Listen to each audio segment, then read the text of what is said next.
এই যে আমাদের বুড়ো ছেলে, মানে বুড়ো বয়সে মানুষ বলে না ভীমরতিতে ধরে, আর কোকোর অবস্থা হয়েছে এরকম। বুড়ো হইতাছে দিনে দিনে, মানে ওর কোনো জ্ঞান বুদ্ধি নাই। আমি বয়স হইতাছে, আমি একটু ভালোভাবে চলি না। ছোট বাচ্চাগুলো দুষ্টুমি করে না, ও সব সময় দুষ্টুমি নিয়েই থাকে। কার কি করবে, এর এক দুষ্টুমি করে এর একটা থাপ্পড় মারবে, এর একটা চড় মারবে, এই চলতেছে তার দিন। মাছ ভাজা দেখলে তার মাথা ঠিক থাকে না। এই যে খাবার জন্য যেইভাবে ছুঁচামি লাগাইছে বলার বাইরে। এরকম সোসা বিড়াল আপনারা কারা কারা দেখছেন বলেন?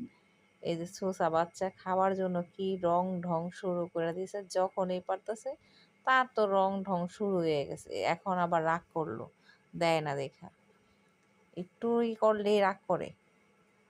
মানে তার রাগ করবো ২-১ সেকেন্ডের জন্য, পরে আবার খাবার পাইলে সে আর রাগ ভুইলা পানি পানি হয়ে যায়।